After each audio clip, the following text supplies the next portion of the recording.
Bueno, Muy buenas tardes a todos, bienvenidos nuevamente a el canal de Audiólogos en Cuarentena. El día de hoy contamos nuevamente con la audióloga Lizeth Páez, quien nos va a hablar sobre plasticidad neural y rehabilitación vestibular.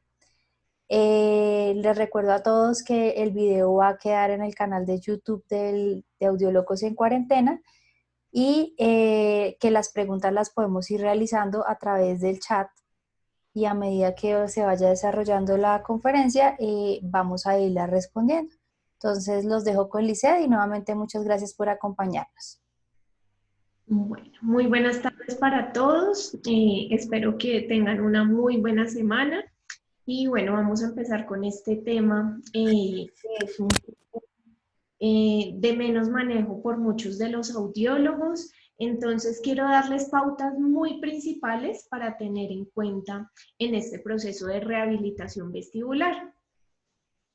Entonces, primero siempre me gusta empezar derribando algunos mitos que se tejen alrededor de la intervención vestibular. La vez pasada también pues les dije algunos puntos principales que son de una creencia, digamos, popular, y es importante que tengamos claro nosotros y que le transmitamos también esa claridad a nuestros usuarios.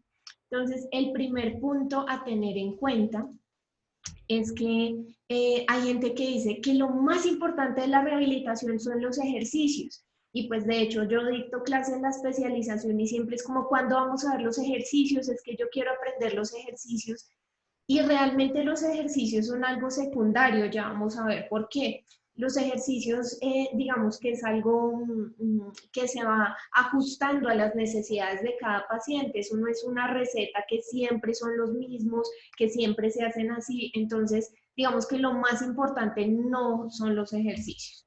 Ya vamos a ir viendo en el transcurso cómo se maneja esto. Otro error muy frecuente es que tomemos la rehabilitación independiente de la valoración. Incluso también he conocido algunas instituciones en donde contratan una persona y le dicen que se entrene única y exclusivamente en rehabilitación. Si no tenemos un conocimiento profundo de la valoración de este paciente, pues va a ser muy difícil que esa rehabilitación sea exitosa y bien enfocada. Entonces, la rehabilitación siempre debe ir de la mano con la valoración, no deben ser dos cosas independientes. Y lo tercero es que un solo profesional pueda curar el vértigo. Entonces, también algo que les mencionaba la vez pasada, el vértigo no es una enfermedad, es un síntoma. Por lo tanto, no es algo que se cure ni que lo pueda hacer un solo profesional. Entonces, en este punto sí que es bien importante la intervención multidisciplinaria, interdisciplinaria con diferentes colegas para poder llevar a cabo un proceso exitoso. Evidentemente hay condiciones vestibulares mucho más complejas que otras, pero digamos que en general siempre vamos a necesitar un trabajo de equipo mancomunado.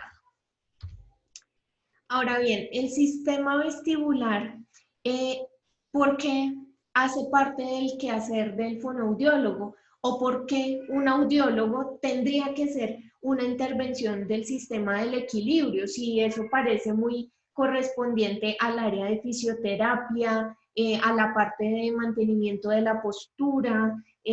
¿Por qué? Porque el audiólogo tiene un quehacer en este campo. Bueno, la primera razón es por la proximidad anatómica de las estructuras, siempre lo digo, el vestíbulo está ahí, al ladito, está dentro del mismo laberinto óseo que la cóclea. Entonces, todas estas estructuras del vestíbulo están dentro del área de influencia de lo que hacemos los audiólogos. Por este motivo, tenemos el amplio conocimiento de la fisiología. Conocemos la endolinfa, la perilinfa, las células ciliadas, que hacen parte tanto del sistema auditivo como del sistema vestibular. También conocemos la patología, que son los síndromes cocleovestibulares, por ejemplo, una neuritis, por ejemplo, el síndrome de Meniere, que tienen una influencia tanto auditiva como vestibular. Y otra cosa que tenemos a favor los fonoaudiólogos es el conocimiento de los diseños de planes de intervención.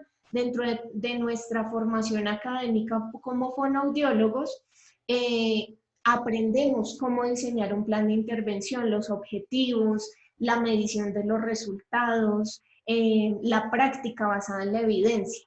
Entonces, este es el porqué los fonoaudiólogos y mucho más los especialistas en audiología tenemos como deber influir en este tratamiento de los desórdenes del sistema vestibular.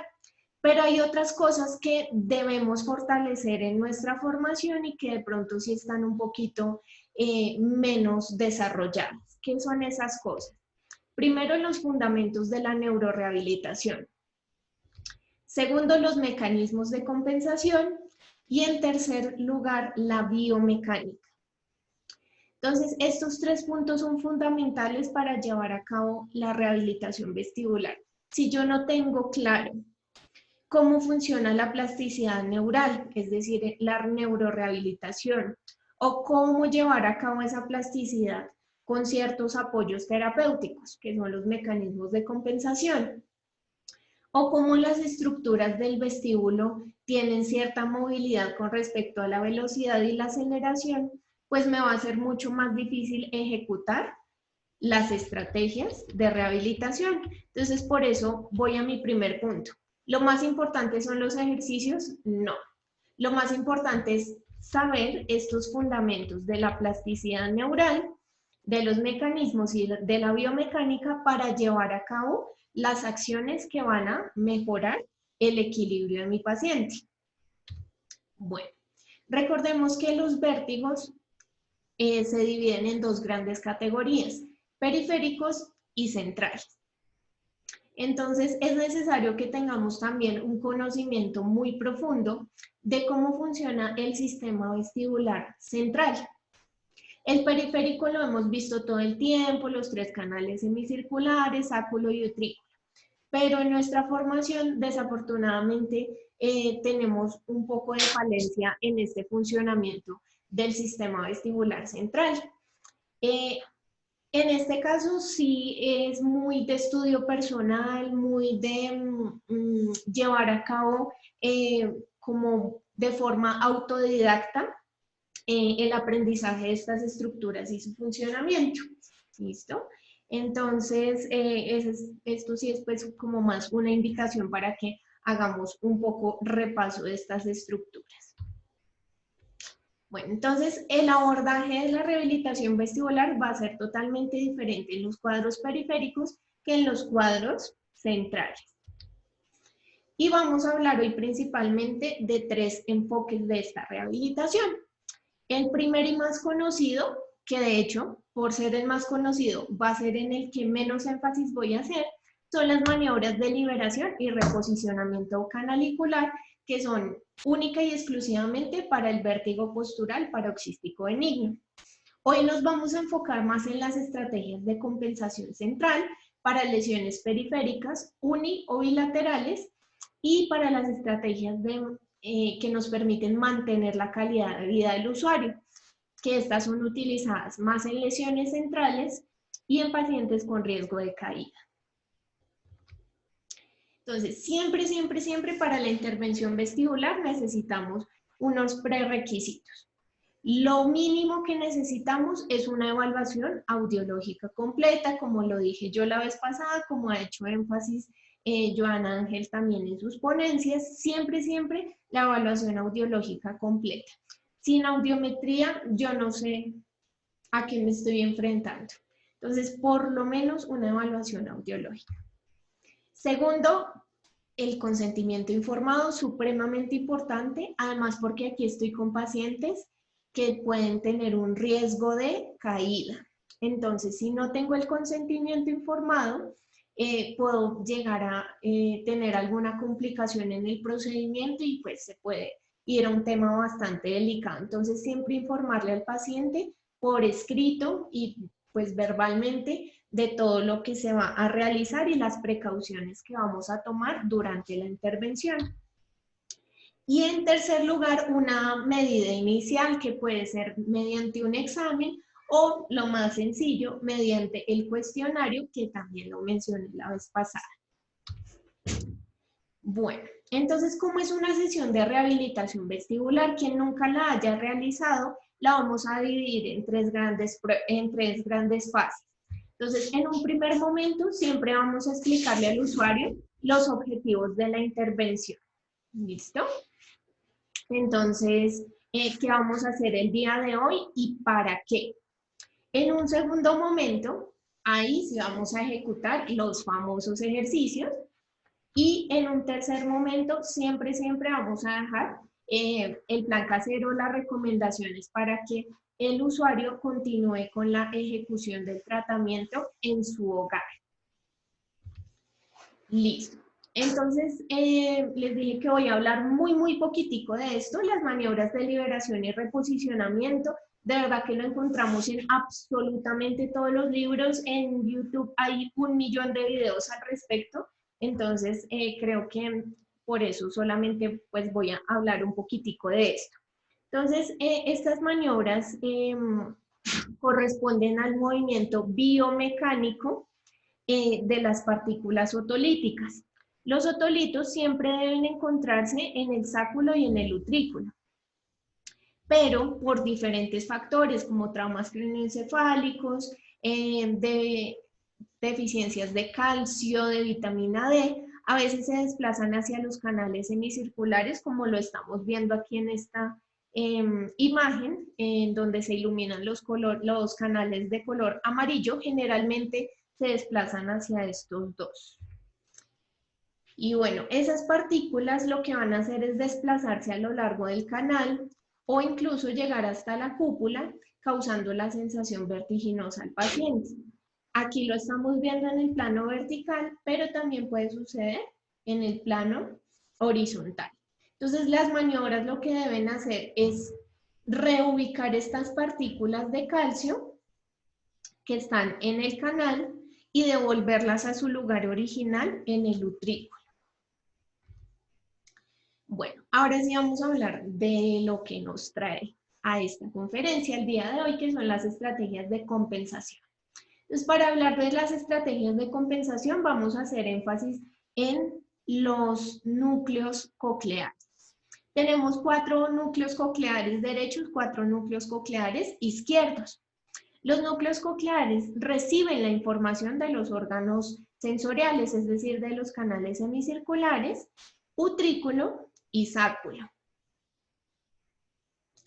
Entonces, los núcleos vestibulares son el superior, el lateral, el medial y el inferior. Ellos tienen unas vías eferentes y unas vías aferentes.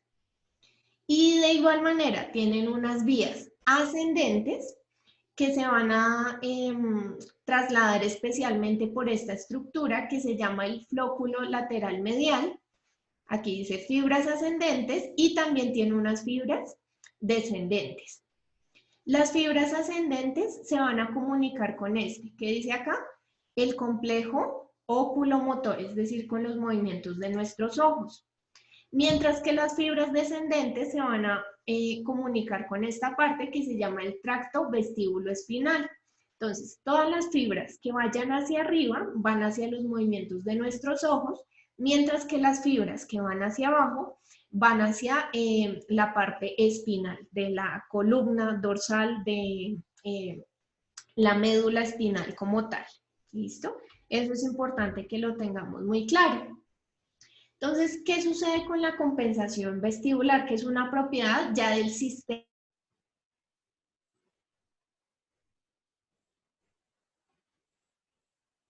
Vamos a hablar de otolitos, como lo hacíamos en las maniobras de liberación y reposicionamiento, sino que vamos a hablar de sinapsis, de redes neuronales, de cómo estos núcleos vestibulares se compensan y pues para que se compensen también tienen que haberse descompensado. Y bueno, partimos de un principio fundamental para cualquier terapia, y es que el sistema nervioso central aprende haciendo. Entonces, digamos que de aquí se justifica que la intervención vestibular no es un proceso en que se necesita la completa atención del usuario, y pues allí estamos nosotros como profesionales dándole la guía para aprender esas estrategias de compensación. Entonces, vamos a hablar de diferentes conceptos en esta compensación. El primero se llama restauración vestibular. Entonces, la restauración vestibular es la que usa las mismas conexiones que se dañaron, se van arreglando espontáneamente en el cuerpo. Entonces, supongamos como si una carretera estuviese dañada y la repavimentaran. Es la misma carretera, no es otra carretera nueva, es la misma, solamente que se le pone un nuevo pavimento. Entonces, esta es una capacidad intrínseca del sistema periférico y lo vemos principalmente en cuadros como la neuritis vestibular, en donde hay una inflamación del nervio auditivo que es transitoria, llega en un momento determinado, por ejemplo, por algo viral, se inflama el nervio, pero digamos más o menos un mes después, el nervio se desinflama y vuelve a quedar como si nada hubiera pasado, es decir, que se restaura la función. Y no tuvimos de necesidad de hacer grandes cosas porque el mismo sistema solito tuvo la capacidad intrínseca de recuperarse.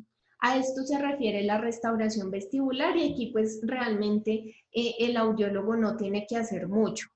Más se refiere como al campo de la consejería y el seguimiento.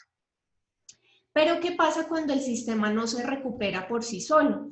Ahí es donde necesitamos acceder a 3 sistemas de neuroplasticidad funcional. El primero se llama adaptación, que corresponde al movimiento de nuestros ojos. Recordemos que cuando hay un vértigo, se genera un movimiento de nuestros ojos involuntario que se llama el nistagmos. Y pues también se van a ver ciertas dificultades en los movimientos oculares del paciente, y para esto pues vamos a hacer estos ejercicios de adaptación que van a mejorar la ganancia de ese reflejo vestíbulo oculomotor. Por otra parte, puede que nuestro paciente no necesite o no tenga grandes dificultades con su sistema oculomotor, sino que la cuestión sea más de equilibrio, que siente que se cae, que se tropieza, que se va hacia un lado. Allí vamos a usar estrategias de sustitución en donde ya vamos a hacer una reorganización sensorial que les voy a comentar ahora. Y el último mecanismo se llama de habituación, en donde desafortunadamente no voy a poder darle una solución al paciente, pero necesito, digamos, que disminuya un poco la molestia del vértigo. Entonces vamos a hacer una serie de ejercicios en donde vamos a disminuir la respuesta del sistema nervioso central ante un estímulo. Entonces vamos a pasar a hablar de cada uno de ellos.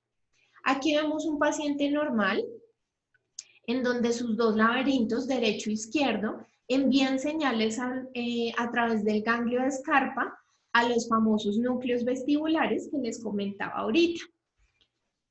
Las descargas son totalmente iguales del lado derecho que del lado izquierdo.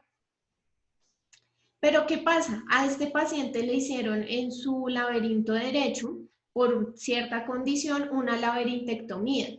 Entonces, todas las descargas que pasaron, voy a rayar un poquito acá, acá.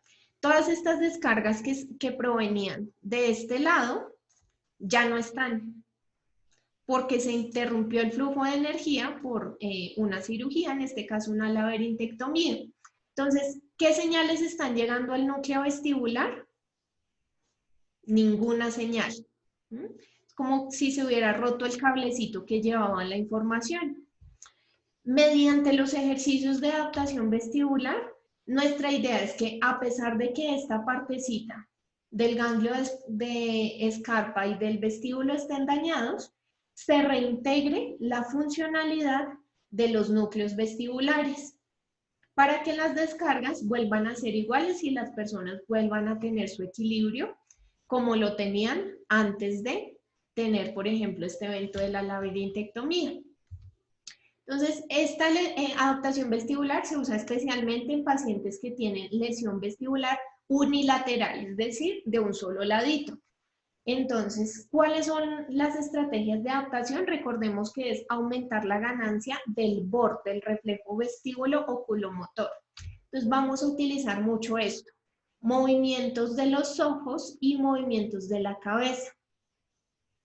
Entonces, ya llegamos a la parte de los famosos ejercicios, pero no sin antes entender el para qué.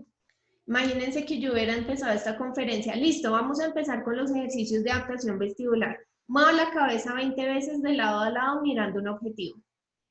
Pues digamos que no tiene mucho sentido. Entonces, en el diseño de los planes de intervención, siempre debemos tener claro el para qué antes de el cómo se hace. Entonces, ya ustedes son libres de desarrollar 20 formas diferentes en las que el paciente puede mover su cabeza y mover sus ojos para lograr estos ejercicios de adaptación. Entonces, lo pueden hacer con una pelota, con un láser, con un juego en computadora. Ahorita está muy implementado lo de la realidad virtual. Entonces, ¿cómo logro yo que el paciente logre la adaptación vestibular? Moviendo la cabeza, moviendo los ojos.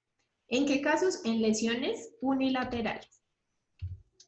Bueno, el segundo mecanismo se llama de sustitución sensorial.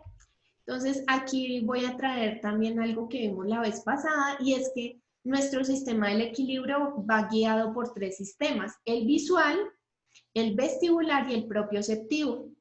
Entonces, en algunos pacientes, las lesiones vestibulares hacen que estos 3 inputs presenten un conflicto o presenten algo que se va a llamar una dominancia. Entonces, en estos casos, el enfoque es totalmente diferente.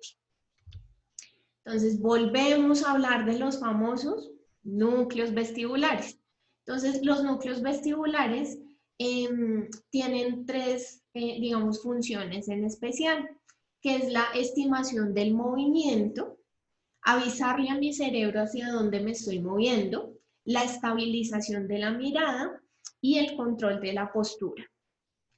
Pero esos núcleos vestibulares no trabajan solitos, sino que trabajan de la mano con los centros de propiocepción de nuestro cuello y con los movimientos de los ojos. Entonces, allí es donde vemos la parte de la integración sensorial que vamos a tratar en esta estrategia.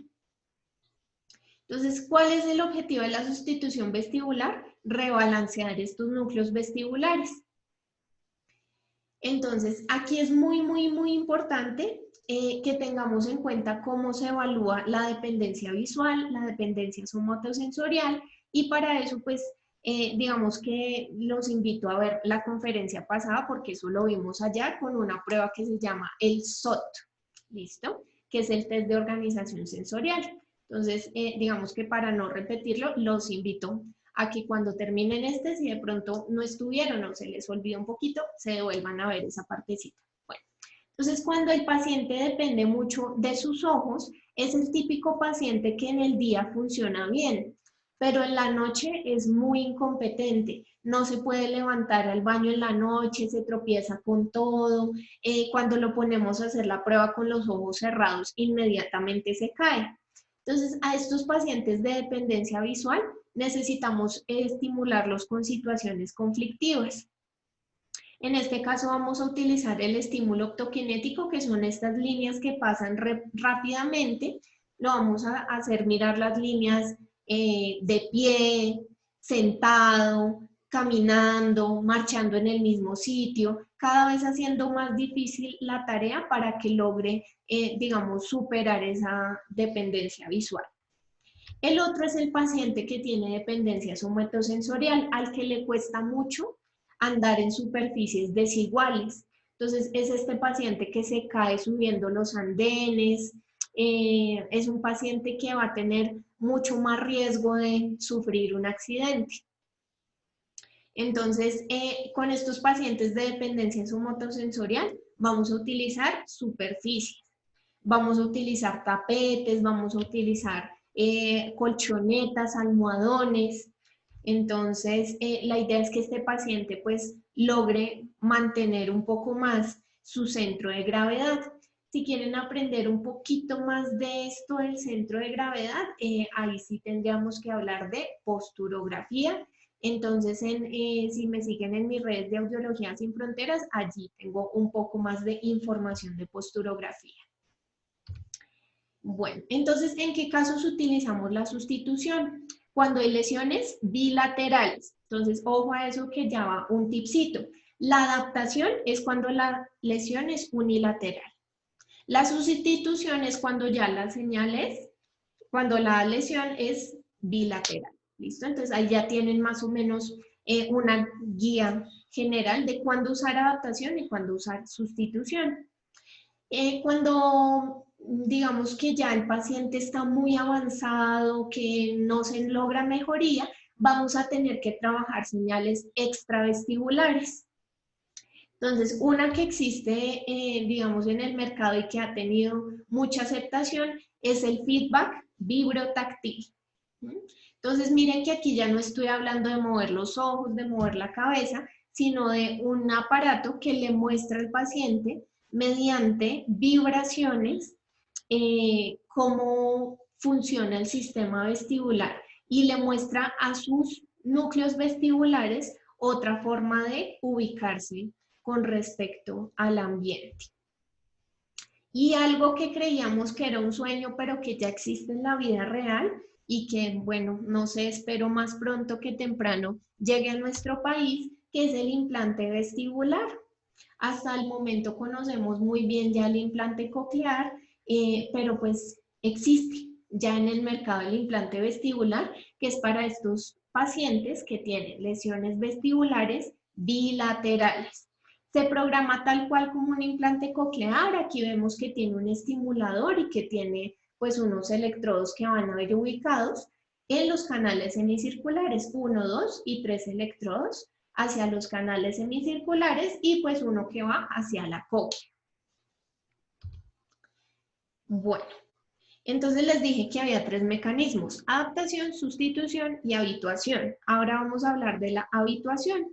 Esta se va a utilizar más en los pacientes que requieren un entrenamiento. Entonces, tengamos en cuenta que el sistema nervioso central tiene plasticidad, y que fue lo que les dije empezando, que aprende haciendo.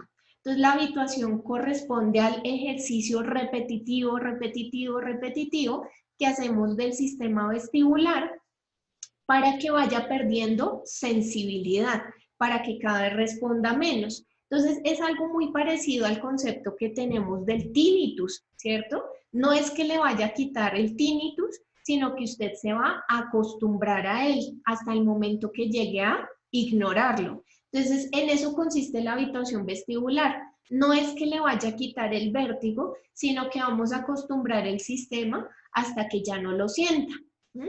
Entonces, el sistema vestibular es supremamente entrenable. Por eso les ponía este ejemplo de este muchacho que da muchas vueltas, porque eso lo hacen, por ejemplo, los bailarines, lo hacen los deportistas. Ellos hacen el movimiento muchas, muchas, muchas veces hasta que logran calibrar su sistema vestibular de forma que no les va a producir una respuesta adversa.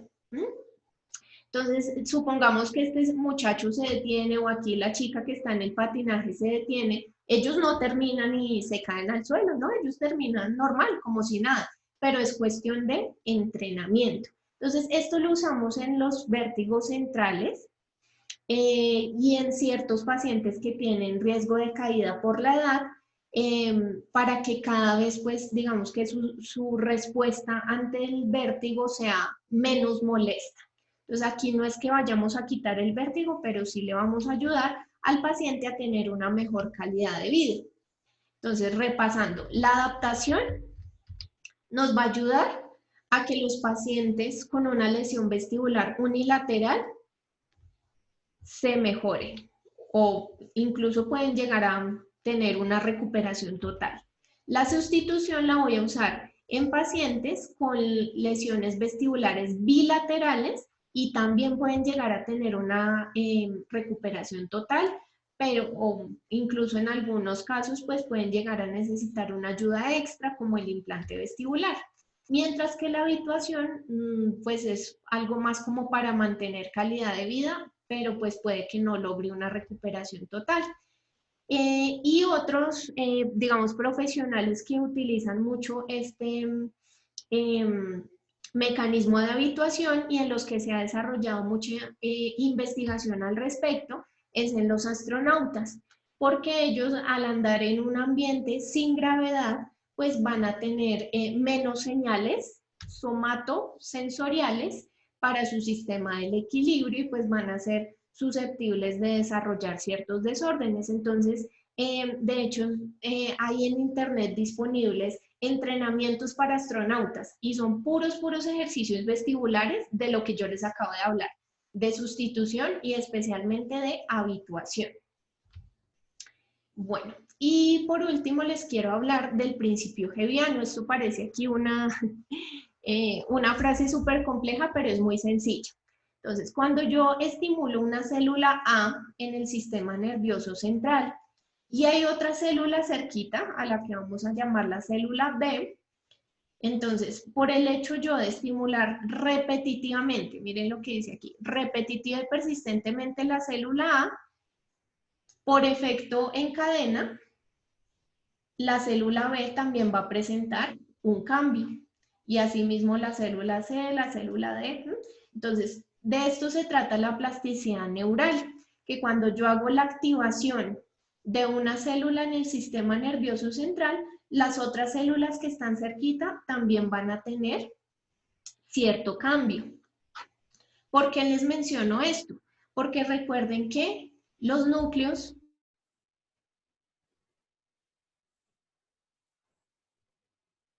motor y postural. Entonces, si yo hago cambios a nivel vestibular, también voy a mejorar la parte oculomotora y la parte de control postural.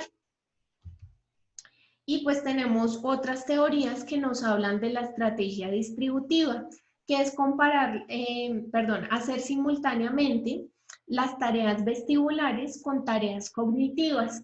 Y esto ha mejorado pues bastante el desempeño en los pacientes con vértigo.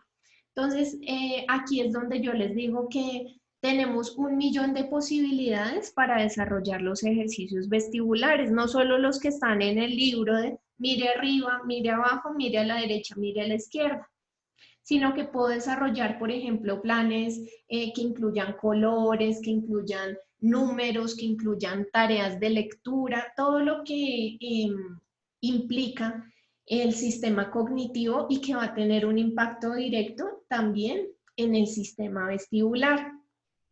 Esto también va a ayudar a que las sesiones no sean monótonas, a que el paciente no se aburra durante la sesión. Imagínense 30 minutos de decirle al paciente, mire arriba, mire abajo, mire arriba, mire abajo. Pues eso es supremamente aburrido. En cambio, si yo combino esta tarea con, bueno, vamos a leer, yo qué sé, un cuento, pero las partes del cuento están distribuidas por todo el consultorio. Entonces vamos a buscar con la mirada dónde está la primera parte. Listo, ya la ubico, la vamos a leer. Ahora la segunda parte está abajo a la izquierda. Entonces pues también le da como más dinamismo a la sesión y el paciente siente un poco más también de empatía con el terapeuta, que sabemos que es otro factor que influye muchísimo en el éxito de cualquier intervención. Y por último les dije que les iba a hablar de las estrategias para mantener la calidad de vida.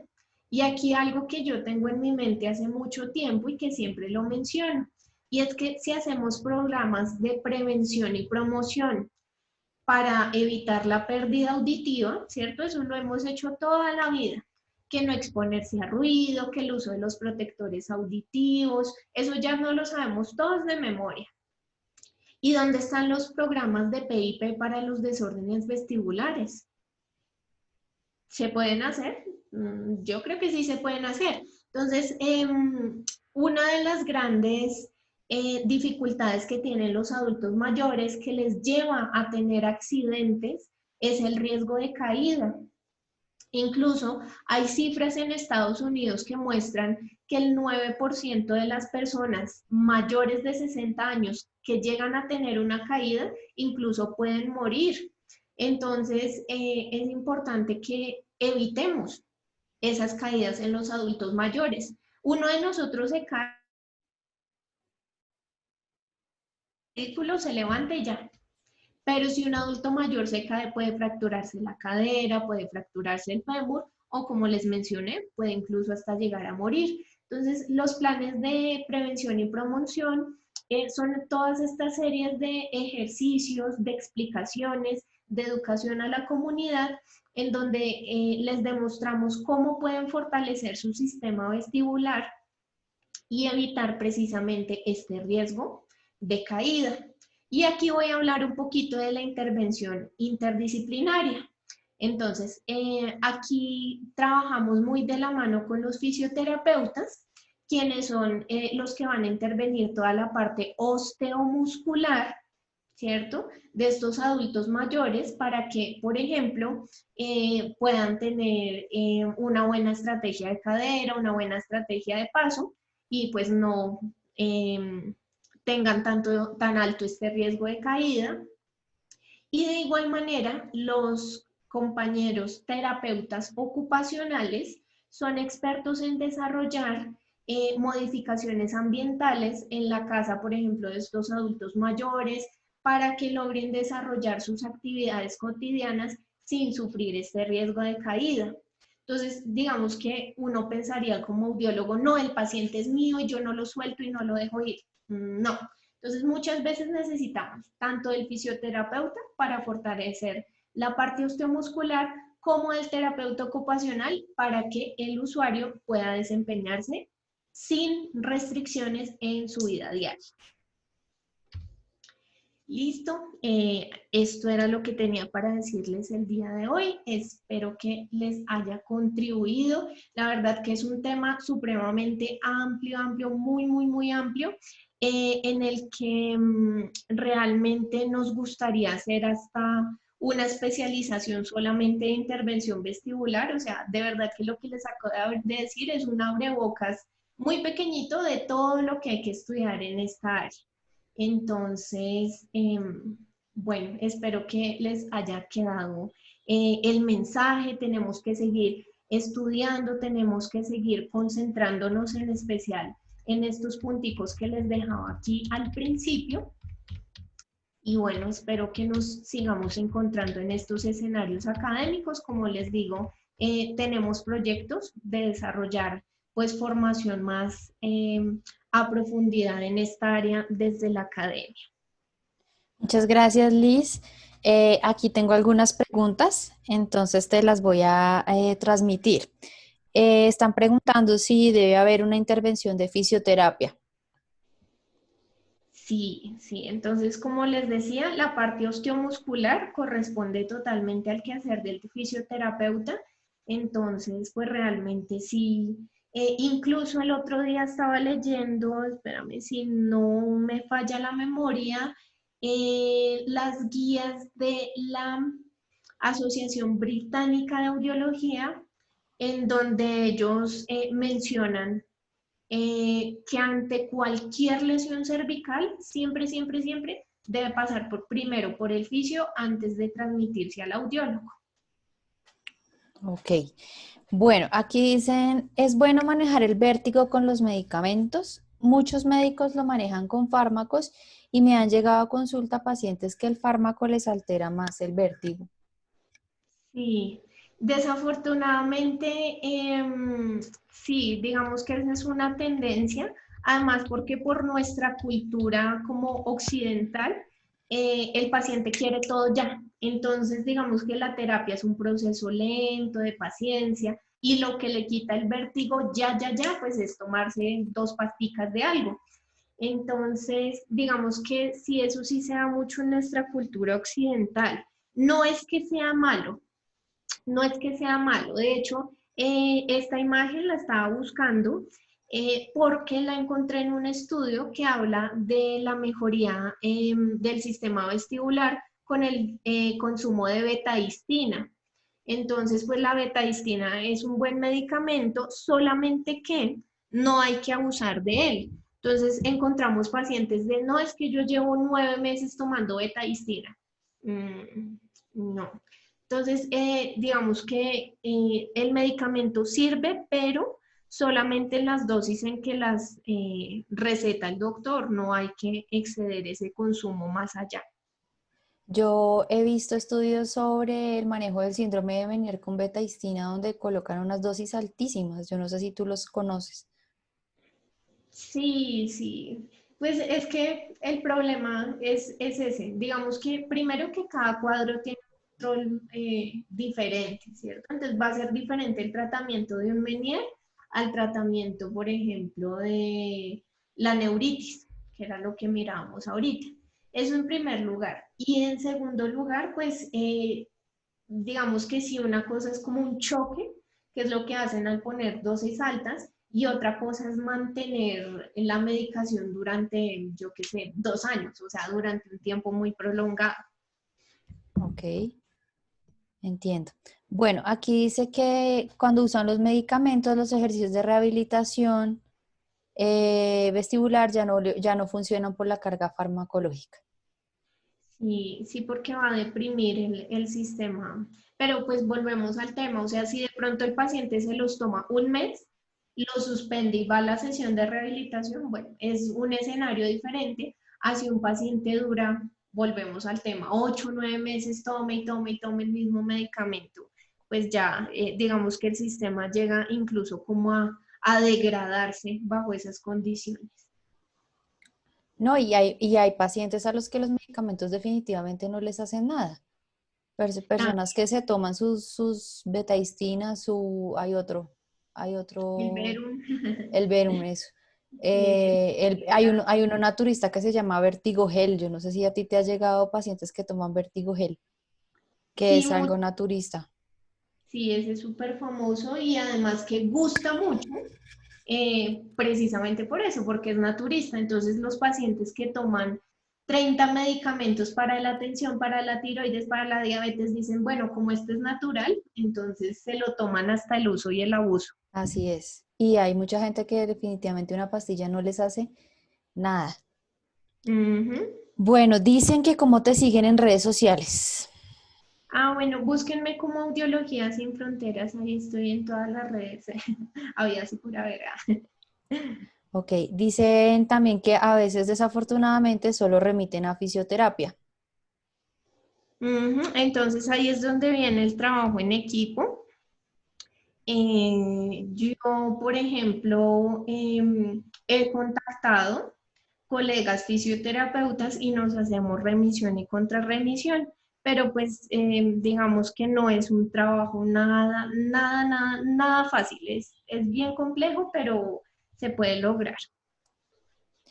Ok, por acá dicen qué ejercicios de habitación puedo realizar para un paciente con Meniere. Listo. Entonces dijimos que la habituación es el movimiento repetitivo. Entonces con la habituación yo hago muchos ejercicios de giro. Depende también la edad de mi usuario, ¿cierto? Entonces, por ejemplo, si es un jovencito, el mejor ejercicio de habituación es poner la colchoneta y rodar en el suelo. Rodar, rodar, rodar, así como cuando uno era chiquito que se iba a rodar en el pasto en el parque, así. Ya con los adultos mayores utilizo mucho la sillita del escritorio, la silla esta que me permite darle vuelticas, entonces damos vueltas en la silla. También utilizamos mucho este balón de pilates, entonces hacemos giros con el balón de pilates, subir, bajar, pero el secreto de la habituación es que tiene que ser supremamente repetitivo. Entonces, en estos pacientes de habituación yo soy muy estricta y hasta les hago llevar cuaderno del plan casero, porque si no lo ejecutan en casa, pues no van a tener las suficientes repeticiones para que haya la habituación del sistema.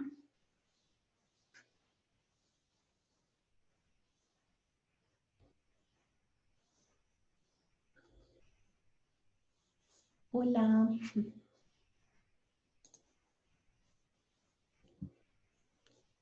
hola, hola, hola. ¿Y me escuchas? Sí, ya. Ahí yo hablando y no me había dado cuenta que no te estaba transmitiendo. Dicen, excelente resumen de un tema tan complejo, mil gracias por el espacio. Dicen qué correlación de vértigo e hipoacusia. Uy, supremamente correlacionado porque compartimos estructuras periféricas y compartimos también estructuras centrales. Entonces, todos los desórdenes metabólicos, em, todos los desórdenes de tipo circulatorio, de tipo neural, definitivamente pueden llevar a desarrollar algo que se llaman síndromes cocleovestibulares, que es eso, pérdida auditiva y pérdida vestibular. Ok, sí, es que de ese tema sí hay mucha tela para cortar, es bastante, Demasiado. bastante extenso, de acuerdo.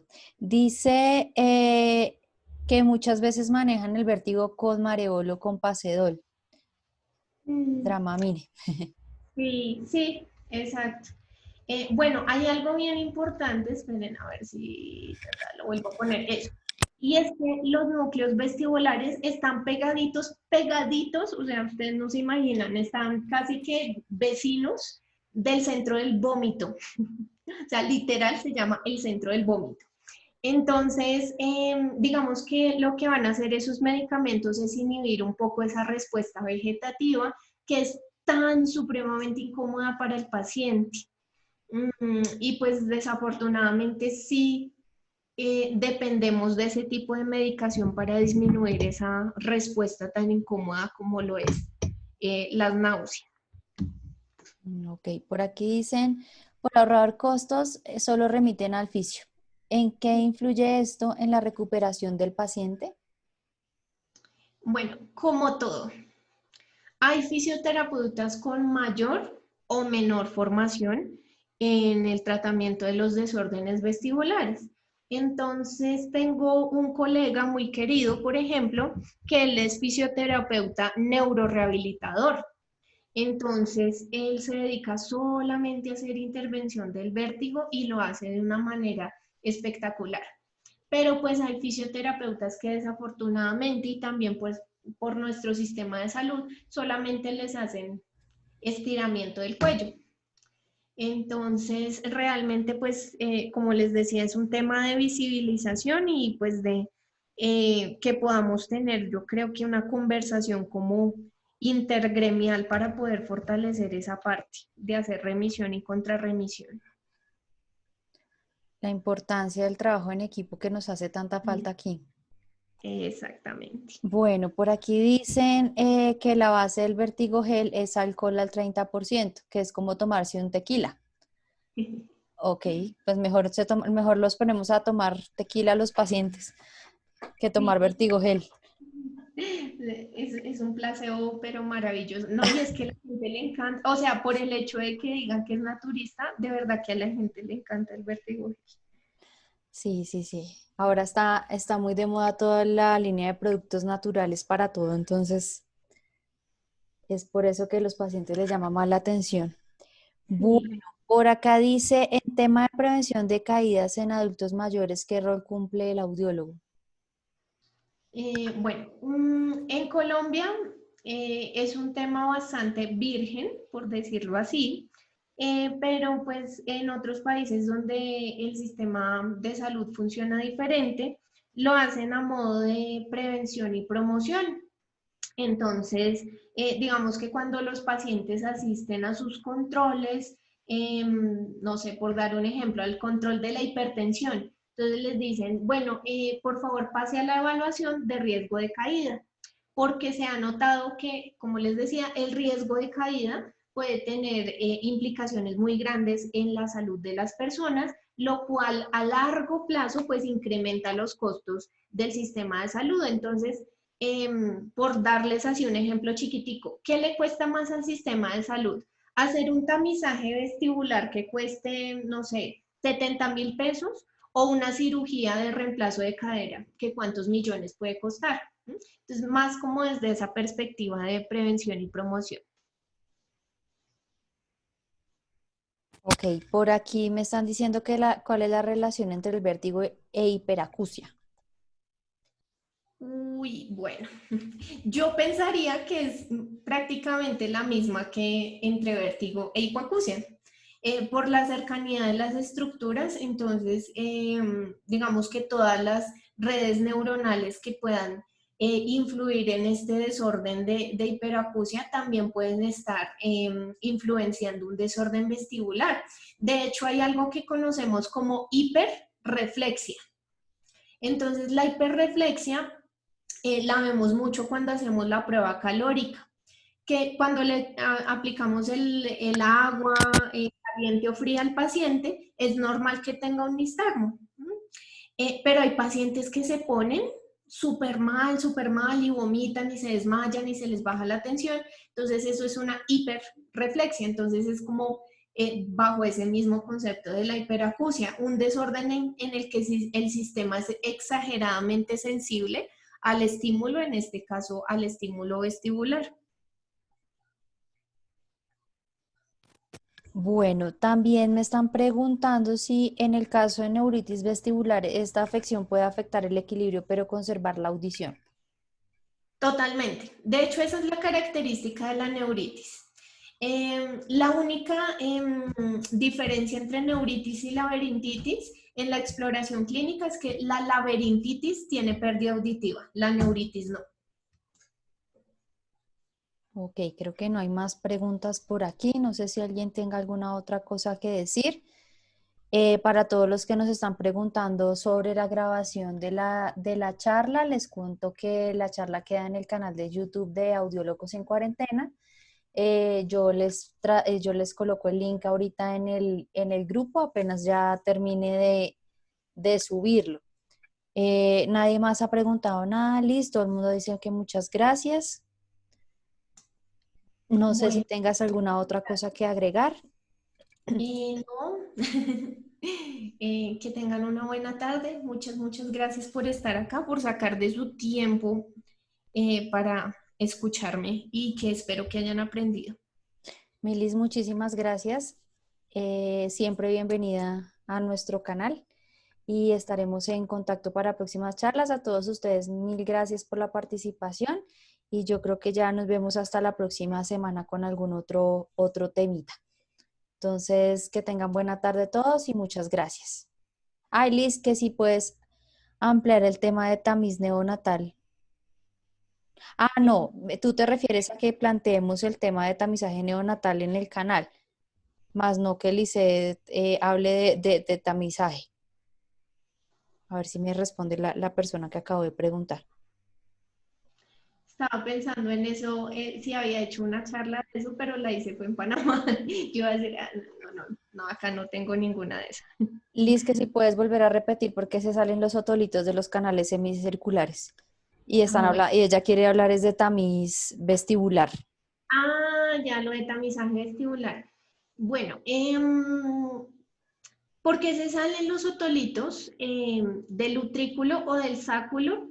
Realmente hay muchísimas causas diferentes, causas metabólicas, incluso se ha encontrado en pacientes con Meniere, donde la distensión del laberinto membranoso causa que se salgan los otolitos, desórdenes como deficiencia de la vitamina D de dedo, deficiencia del calcio y traumas craneoencefálicos. Esas son como las principales razones por las que se salen los otolitos. Yo había Y escuchado tal vez a un otólogo una vez decir que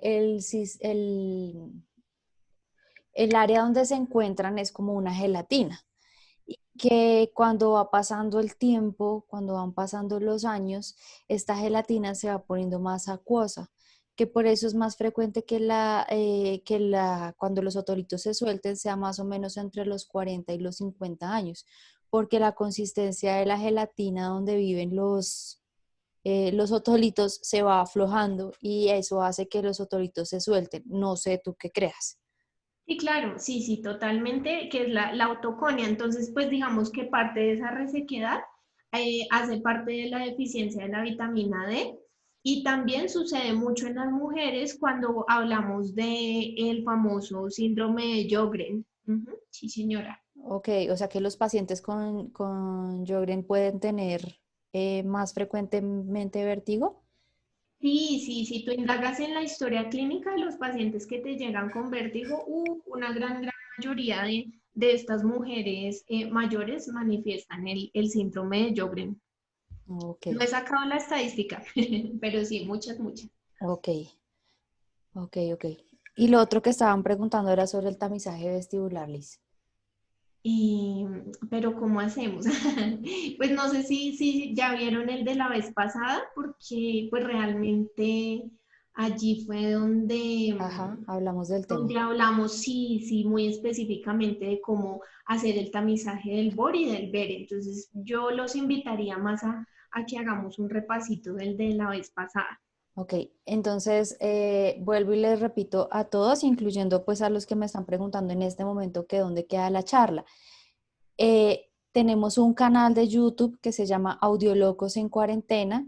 En este canal de YouTube no solamente estamos viendo la parte vestibular, sino también hemos visto charlas a nivel de audiología básica, de tinnitus.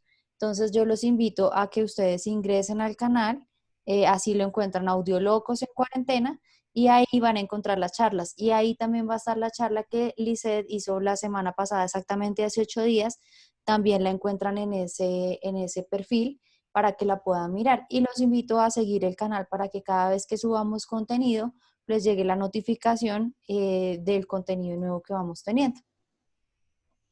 Entonces, Milis, muchísimas gracias y a todos gracias por acompañarnos y bueno, otra cosa importante, tenemos un grupo en Telegram donde vamos compartiendo las notificaciones de estas charlas. Entonces, si alguno está interesado, escríbanme y yo les doy el link para que ingresen al Telegram. Es más, ya mismo se los voy a colocar en el chat para que todos puedan ingresar al grupo. Igual también lo encuentran como Audiolocos en Cuarentena. Y el de YouTube también se los voy a pasar de una vez. Muchas gracias y quedamos entonces pendientes, Milis, muy amable. Bueno, un abrazo para todos, muchos saludos y éxitos. Que estés bien. Bueno, chao.